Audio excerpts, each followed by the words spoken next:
Hello, it's Howard Rheingold. Fred Turner's book, From Counterculture to Cyberculture, makes the case that the counterculture of the 1960s, in particular the Whole Earth catalog, had a direct causal link to the emergence of the World Wide Web and cyberculture in the 1990s and beyond. I was telling my class in virtual community and social media at UC Berkeley about the origins of the well, so I brought in John Coate, who was instrumental in the early success of the well and was also one of the new communalists that Fred Turner wrote about, and also my friend. So here is the first in a series of short videos about the origins of the well. 16-year-old living in the Bay Area, and he went to rock and roll concerts, and at one of these places where the rock and roll concerts were held, the Avalon Ballroom, there was this very articulate hippie who was actually a professor at San Francisco State, who got up on stage and started talking about these things. And he brought the spiritual dimension. LSD was a big part of it. The alteration of consciousness was connected to the political, which was connected to the cultural change. There was a big feeling that the way the world has always been is changing it, and it's got to change. It's broken, and it's the young people who are going to do it.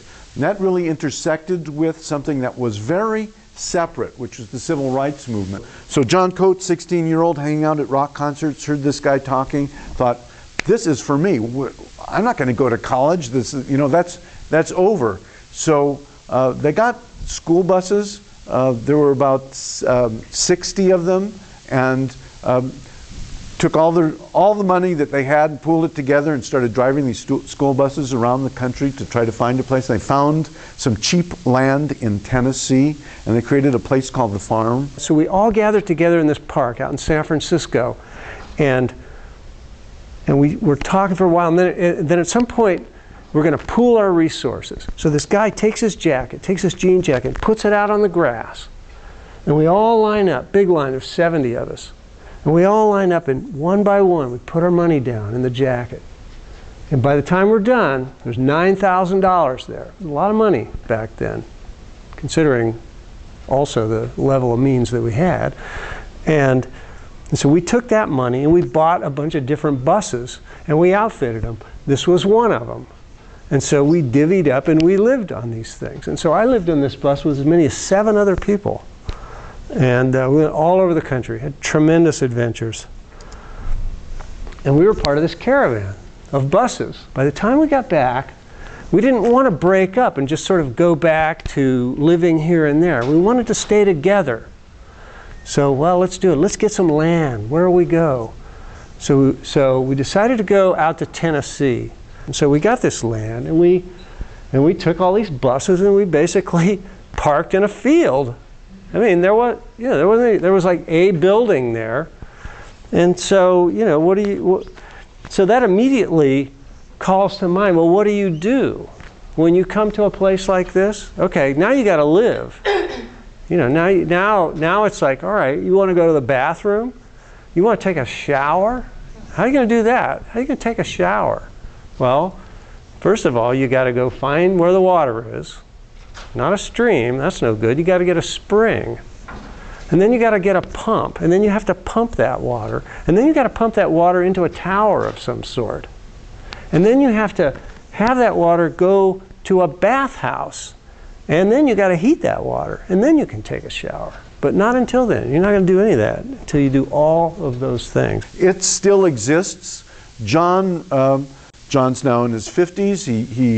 He raised 3 children there, and when I say raised 3 children there, that meant, well, you couldn't go out and buy disposable diapers. If there were 1,500 people there and their kids, so if you were going to wash thousands of diapers, you had to build a big machine. You had to build the generators to power the big machine. You had to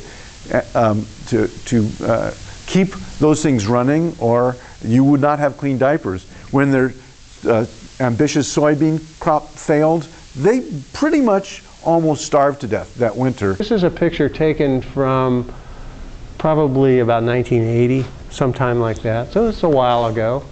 I would point out that this water tower, that was the water tower that we had to put up before we could take a shower. And one of the things that we found out right away was that if you went out to go buy a water tower, it'd be really expensive.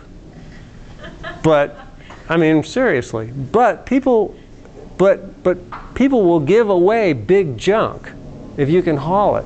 And so, you know, we had some trucks and we had a lot of people. And so we actually did take this water tower down and hand carried it back. I mean, it was, that's sort of how we would do things, you know. They discovered, as almost all of the communes did, that it's pretty impossible to live completely separated from modern civilization. But in their attempt, that's where Stuart Brand came in. He was going to travel around to all these communes with this kind of truck store and provide them with windmills and supplies for what they were doing. So there was a notion that the Whole Earth Catalog, as an actual object, was sort of a in a way it was a boundary object that connected these people who were feeling that they were having spiritual awakenings or political rebellions, or even the beginnings of environmentalism, that there were that we should use windmills, that we ought to practice sustainable agriculture. All of those ideas had little splinter groups, and those splinter groups had their little networks. And what a network entrepreneur is someone who puts himself in a place where they can put those networks together. And what the Whole Earth Catalog was, this really jumped out at me, is that it was a community in print. That you can look through this thing and, oh yes, here's the community people, and here's the sustainable agriculture people, and here's the alternative energy people, and here's the blow your mind people, the educate yourself people. That at one point was seen as, quote, the counterculture.